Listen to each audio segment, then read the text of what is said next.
네, 골로새서 1장을 계속 보고 있습니다. 1장 3절부터 해서 8절까지는 골로새 교인들에게 사도 바울이 감사의 말을 하고 있는 본문이라고 여러분에게 말씀을 드렸습니다. 그래서 지난주에는 3절에서 5절까지 말씀을 가지고 우리가 감사를 할 때 언제, 어떻게, 무엇을 감사할 것인가를 함께 살펴보았습니다. 그래서 듣지 못하신 분도 계시니까 잠깐 복습을 한번 해볼까요? 우리가 언제 감사해야 합니까? 네, 지난번에는 모든 일에 시작하기 전에 감사하는 생활이 참 필요합니다 라고 결론적으로 말씀을 드렸고, 어떻게 우리가 감사할 수 있습니까? 라고 질문을 했을 때 기도로 하나님께 감사를 고백할 수 있습니다, 이렇게 말씀을 드렸습니다. 그리고 중요한 것 한 가지가 무엇을 우리가 감사할 수 있습니까? 라고 말했을 때 우리의 행함에 대한 감사보다도 하나님께서 우리 안에 어떤 일을 하셨느냐, 하나님의 일하심을 보고 우리가 감사하면 좋겠다, 이렇게 말씀을 정리를 해드렸습니다. 그렇다면 다시 한 번 더 정리를 해보자면, 하나님께서 골로새 교인들에게 하신 정말 중요한 일이 무엇이라고 말씀을 드렸습니까? 하나님께서 시골 정말 이 마을에 있는 골로새 지역에 있는 이 교인들에게 하신 일은 그들에게 믿음을 주신 것과 서로 사랑하게 하는 것과 그리고 하늘의 소망을 쌓는 일을 하나님께서 그들 안에 이루어 주셨다는 것을 우리가 보았습니다. 하나님께서 이 그냥 평범하게 살아가는 이 사람들에게 믿음을 주시고 사랑을 주시고 소망을 주셔서 믿음 안에, 하나님의 말씀 안에 살아갈 수 있는 이 길을 열어주셨다는 것입니다. 생각을 해보면 사람들은 대체적으로 하나님에 대해서 별 관심이 없습니다. 그런데 어떻게 해서 이 골로새 교인들이 하나님에 대한 절대적인 믿음을 소유하고 가지게 되었을까 하는 것이죠. 사람들은 기본적으로 이기적입니다. 자기 자신밖에 모르는데 어떻게 해서 이 골로새에 있는 사람들이 복음을 듣고 자기 몸을 사랑하듯이 이웃을 내 몸처럼 사랑하는 사람들이 되었을까 하는 것이죠. 사람들은 기본적으로 무엇을 쌓습니까? 나의 재산과 명예를 이 땅에서 쌓기 위해서 인생의 대부분의 시간을 쓰고 우리의 모든 에너지를 거기에 집중합니다. 그런데 어떻게 해서 이 골로새 교인들은, 이 골로새 사람들은 복음을 접하고 이 땅이 아니라 하늘의 소망을 쌓는 일에 관심을 가졌을까요? 사도 바울은 이 놀라운 변화가 어떻게 무엇으로 이루어졌는지를 정확하게 이야기합니다. 복음 때문이라고 말씀을 합니다.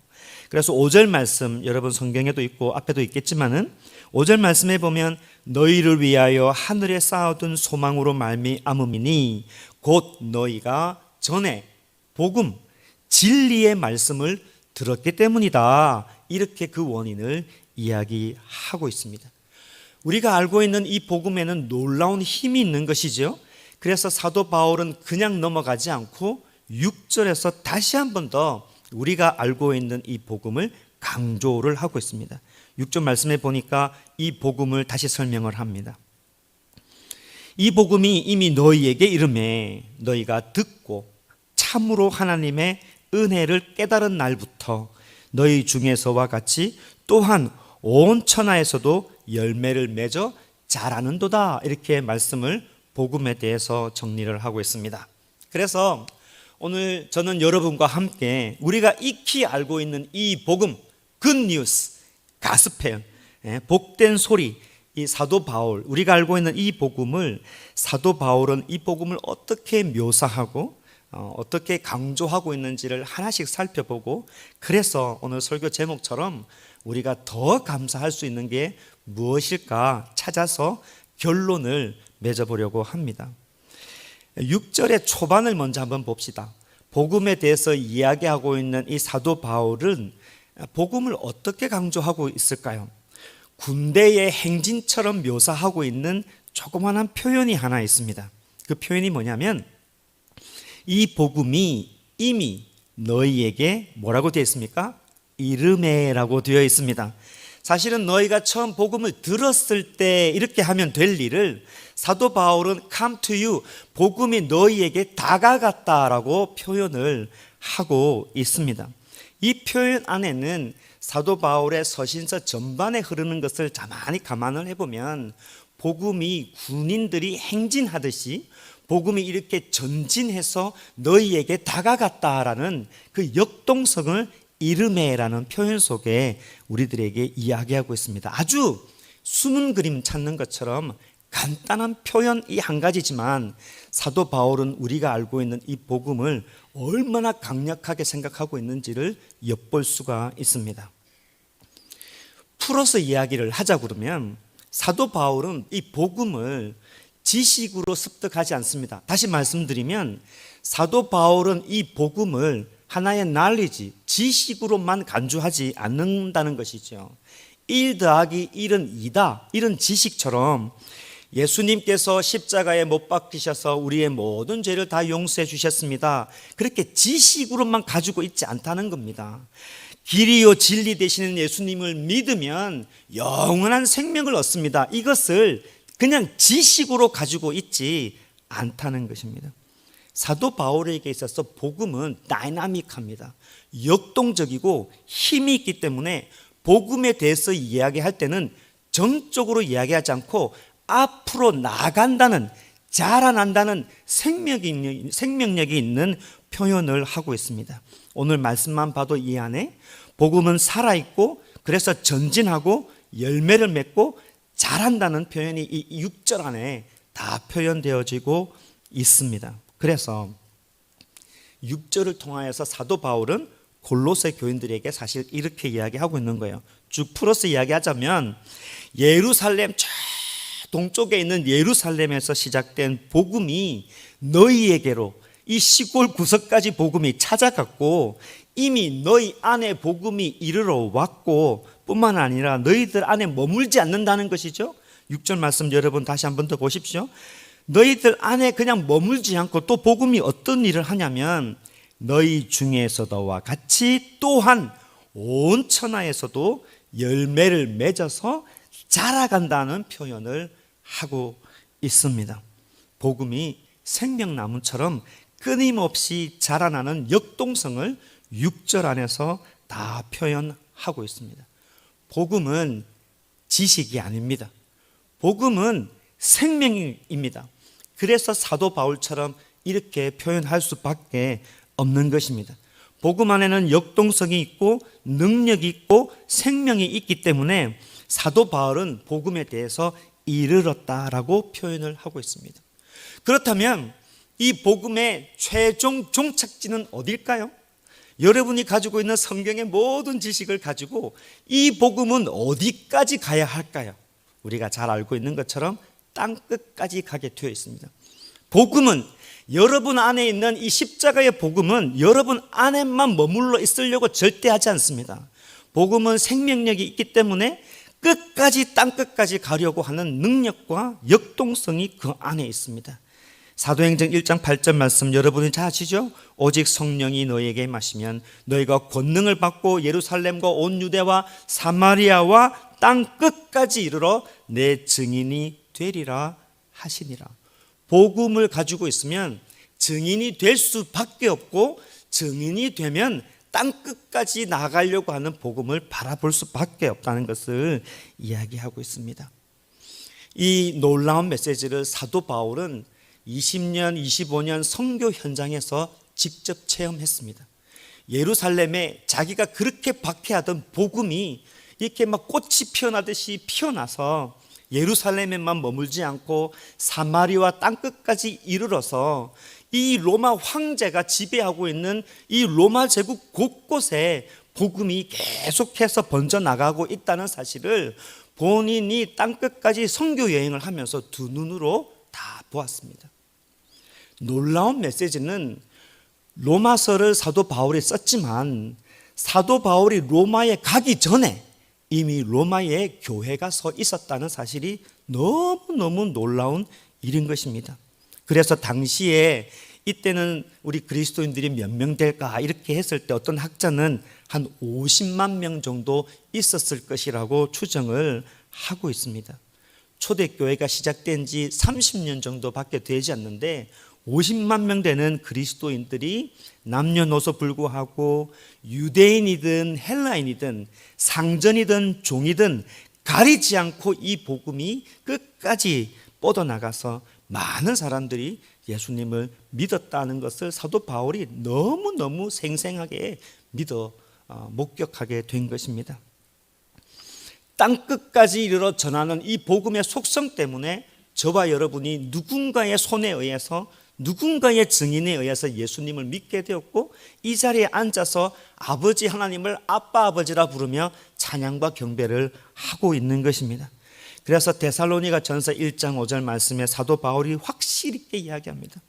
이는 우리 복음이 너희에게 말로만 지식으로만 이른 것이 아니라 또한 능력과 성령과 큰 확신으로 된 것이다 라고 복음의 이 다이나믹한 능력을 말해주고 있습니다.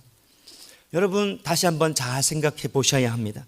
복음은 톨스토이의 문학을 이야기하고 뉴턴의 과학을 이야기하고 플라톤의 철학을 이야기하는 것처럼 책상 앞에 앉아서 복음이 무엇인지 지식으로만 절대 머물 수 있는 것이 아닙니다. 복음, 내 안에 있는 이 복음은 자라나는 생명력이 있는 능력인 것입니다. 그래서 어디든지 퍼져나가려고 하는 것이고 그 안에서 변화되고 자라나는 힘이 있다는 것입니다. 오늘 이 메시지는 사실은 여러분에게 뿐만 아니라 저 같은 목회자에게 너무너무 중요한 진리가 됩니다.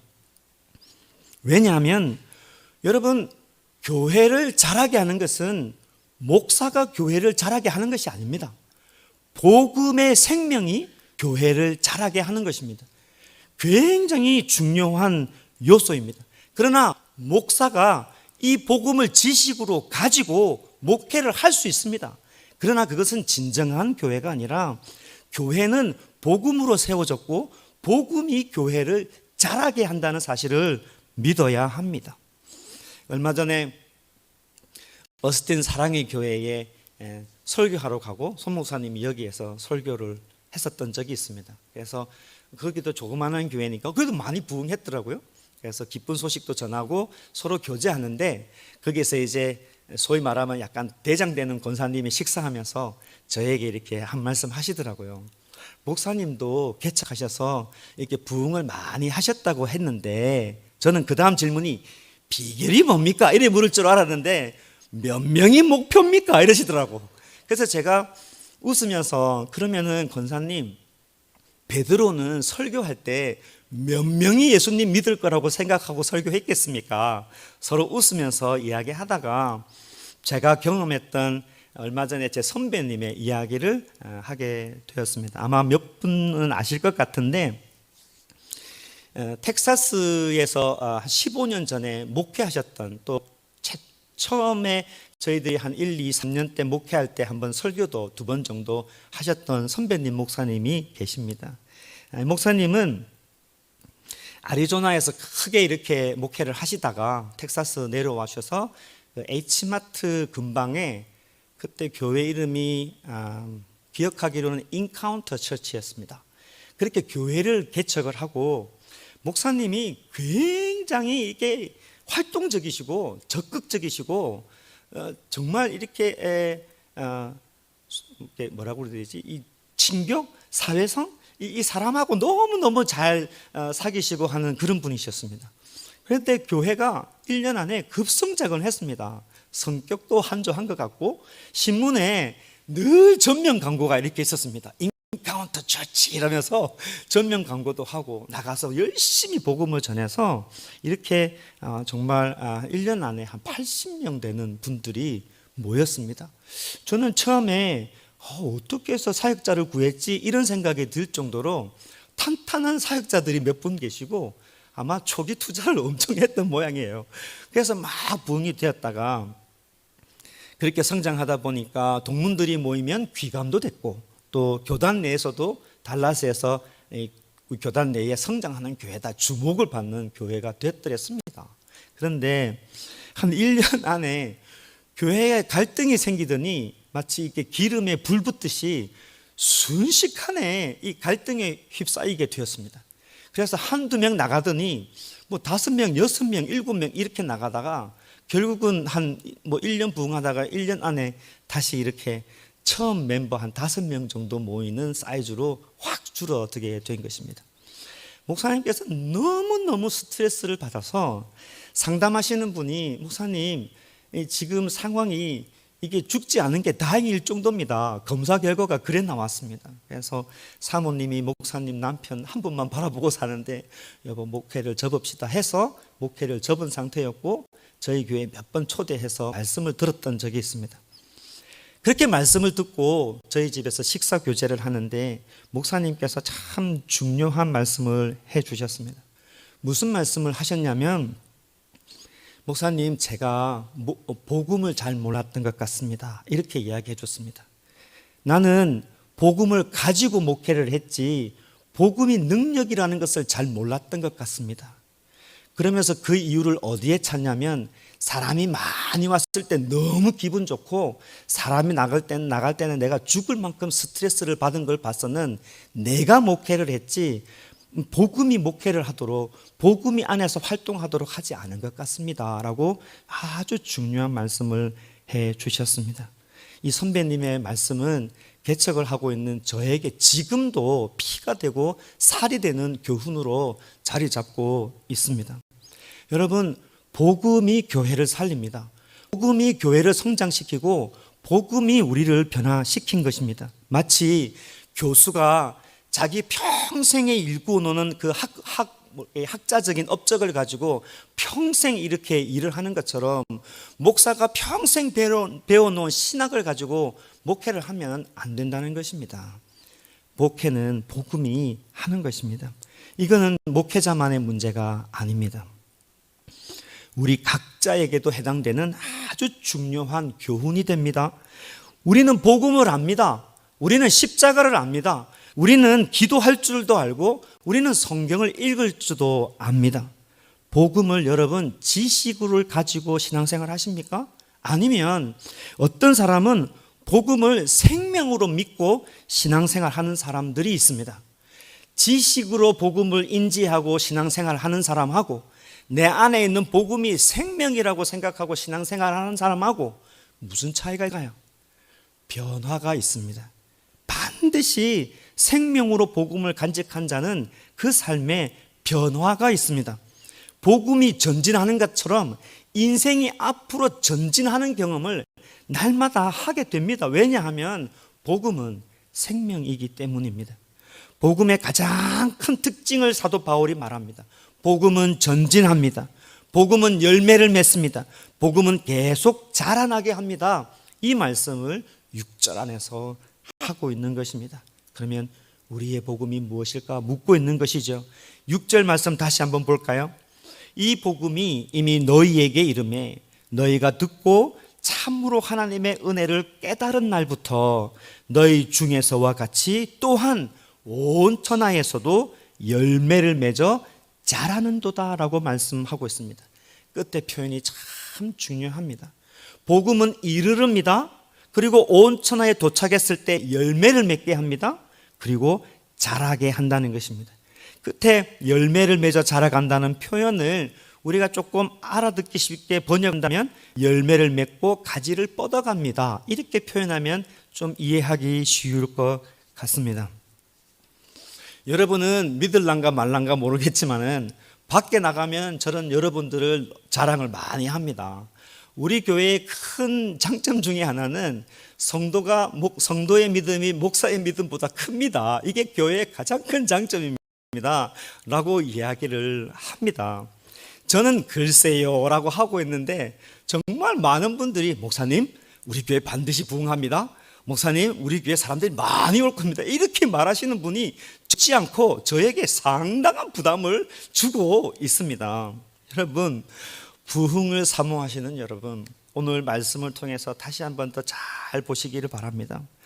부흥을 확신할 때 오늘 본문을 통해서 우리가 보아야 될 게 뭡니까? 우리 안에 도착한 이 복음이 우리 각자 인생에 열매를 맺기 시작해야 합니다. 그때 부흥이 일어납니다. 그때 우리 안에 있는 이 복음으로 말미암아 열매가 맺어지고 우리의 많은 가지들이 여러분 가정 속으로 또 지역 속으로 뻗어져 나가게 되어 있습니다. 어떤 열매를 말할까요? 굳이 말하지 않아도 교회를 좀 다녀보면 성령의 9가지 열매 정도는 다 알 것입니다. 추상적이지요. 사랑, 희랑, 화평, 오래 참음, 자비, 양성, 충성, 온유, 절제니. 좀 어렵지만 쉽게 이야기하면 열매를 맺는다는 뜻이 무엇입니까? 내가 옛사람에서 새사람으로 변화되어져 가고 날마다 내가 변화되어 간다는 뜻이 열매를 맺는다는 것입니다. 더 쉽게 이야기하면 예수님 때문에 내가 말할 수 있는 간증이 많아진다는 것입니다. 여러분 안에 이 간증이 살아있으면 여러분 안에 있는 이 복음은 지식으로 임박힌 게 아니라 생명으로 살아있는 복음이 된다는 것입니다. 어떤 고백이 있어야 될까요? 예수님 때문에 나의 아주 오래된 쓴 상처가 저는 다 치유가 되었습니다. 저는 나의 모든 문제에서 해방이 되었습니다. 이런 고백이 있을 수 있어야 합니다. 예수님 때문에 크게 고질적인 병이었던 중독 문제에서 저는 해방이 되었습니다. 예수님 때문에 나의 아주 못된 습관, 말버릇, 생각의 버릇, 감정의 버릇들이 다 치유가 되었습니다. 예수님 때문에 나는 병이 나았습니다. 예수님 때문에 부부의 관계가 좋아졌습니다. 예수님 때문에 아들과의 관계가 좋아졌습니다.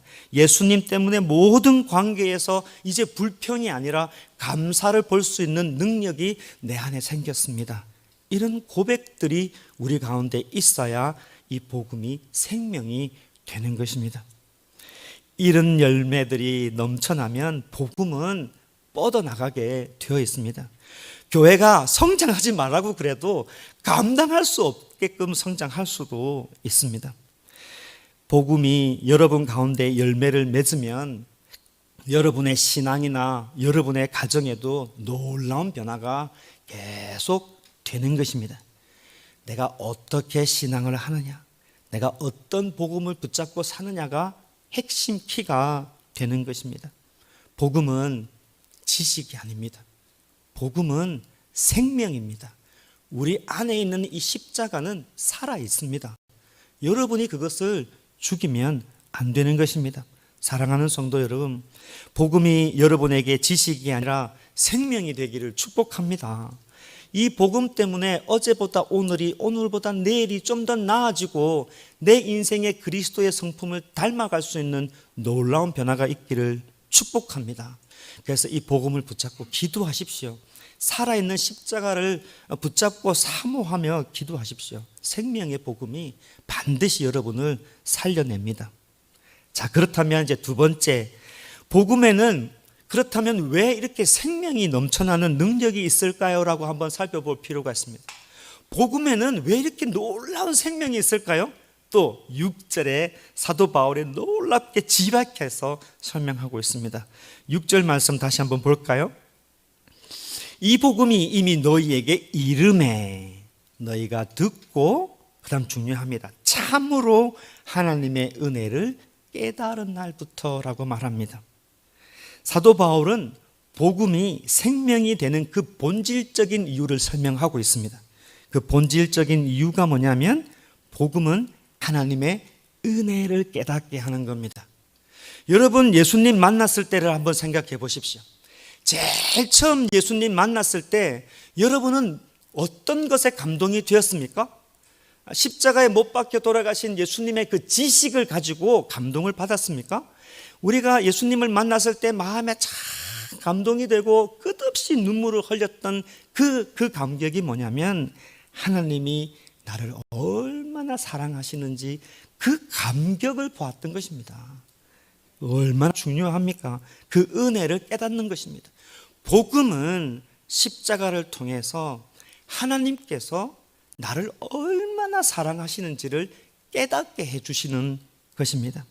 사망의 음침한 골짜기에서 인생에 아무런 소망 없이 남들이 그래 살아가는 것처럼 흥청망청 살아가는 그렇게 교만한 나를 찾아오셔서 사랑한다라고 말씀해 주신 겁니다. 하나님은 지금도 여러분 사랑하십니다. 이거 믿으셔야 합니다. 하나님은 지금도 있는 모습 그대로 변함없이 우리들에게 끊임없이 말씀해 주십니다. 내가 너를 사랑한다. 내가 너를 사랑한다. 이 메시지가 복음으로 우리들에게 들려진 것입니다. 복음은 하나님의 이 사랑하심을 깨닫게 하는 능력이 있습니다.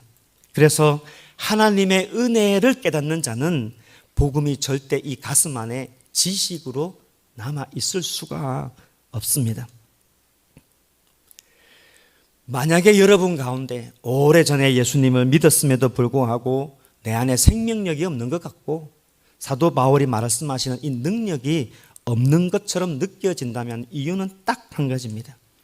내가 처음 만났던 그 하나님의 사랑, 처음 내가 느꼈던 그 하나님의 사랑에 대해서 더 이상 감격하지 않기 때문입니다. 우리가 잘 아는 요한복음 3장 16절 말씀 볼까요? 하나님이 세상을 이처럼 사랑하사 독생자를 주셨으니 이는 그를 믿는 자마다 멸망치 않고 영생을 얻게 하려 하심이라. 키워드가 무엇입니까? 하나님께서 우리에게 독생자 예수 그리스도를 주신 이유가 무엇입니까? 우리를 사랑하셨기 때문입니다. 옛 아들 예수 그리스도를 통해서 우리 하나님은 끊임없이 이야기하십니다. 내가 너를 사랑한다. 제가 몇 번이고 여러분에게 말씀을 드리지만 내가 하나님을 사랑해서 하나님 찾은 것 아닙니다. 내가 뭐 열심히 노력을 해서 십자가를 딱 찾고 예수님을 붙든 것이 아닙니다. 우리는 절대 그럴 수 없습니다. 하나님을 알지도 못하고 감사하지도 못하고 깨닫지도 못하는 영적으로 죽었던 우리들입니다. 그런 우리를 하나님께서 선택해 주시고 찾아와 주신 거예요. 찾아와 주신 것뿐만 아니라 우리의 모든 죄를 다 용서해 주시고 죄 없다 하시고 용서해 주실 뿐만 아니라 영원히 멸망하지 않도록 영원한 생명을 우리에게 선물로 주신 것입니다.